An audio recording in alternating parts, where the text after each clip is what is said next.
I'm going to take you back in a little biology for just a moment. Biology. When a woman gets pregnant, it's measured in a trimester. And the trimester goes for a period of 40 weeks. 40 weeks is quite a remarkable number, because the number 40 in the Bible is the number of testing. 40 days in the wilderness, 40 here, 40 there.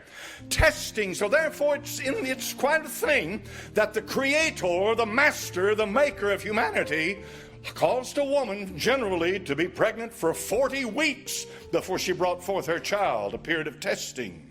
And this is something that's quite remarkable that they're learning more and more about every day. At one time, you were nothing in the world more than you were nothing more than a sperm and an ovum that was pregnated. And when it happened, then a little thing began to grow. Something, they like to call it a zygote, and call it whatever you want. I call it a baby. But here's one of the miracles of life, and that is that the egg and the sperm have two entirely different DNA structures. They're coded completely different. Yet once they merge, they, my friend, take on the identity of a one. That's God.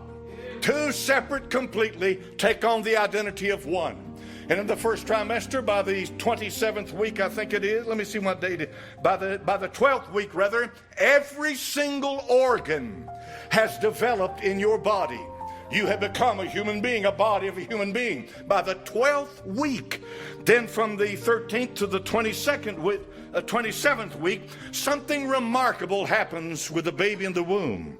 And that is that their baby sometimes will kick, and mama feels the baby move about in her womb. And when she does, she is consciously aware that she's got a little human being moving about in her. It's no longer something that, the doctor tells you about and so forth. Now she's got a little human being moving about in her belly. Now let me tell you something, man. We know nothing about that, but I'll tell you something. It is a remarkable thing to be a mother.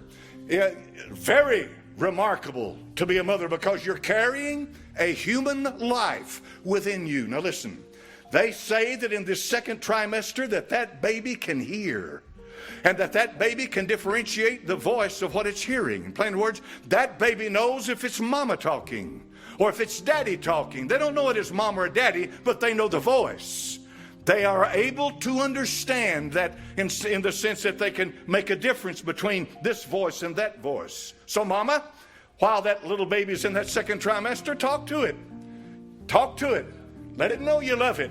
Because that baby is one day going to come out and you're going to see its face. The third trimester is the part where from the 28th to the 40th week that it gains its weight, its strength, its size, and it's ready to be born in the 40th week. This third trimester is quite a remarkable thing, because a lot of things happen, and they happen quickly during that period of time. So now after 40 weeks of pregnancy, a little baby shows up.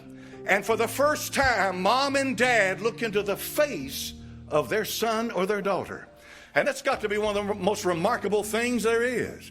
They look into their eyes and say, oh, he's got granddaddy's eyes. And oh, he's got mama's nose. And he's got Uncle Tom's mouth. And he's got this, he or she. And they're trying to say, this baby is ours. And here are all the marks to show that it belongs with us. It's got blue eyes. This baby's got green eyes. This baby's got hazel eyes. It's got brown eyes. Everything about the child that identifies it, and you make a big deal about it. My baby weighed 9 pounds and 12 ounces and was 21 inches long. How about your baby? That's the idea. People love their babies, rightfully so. I'd want to be born into a family where they love me, wouldn't you? That's important to a child. To a baby comes into a home where it's loved.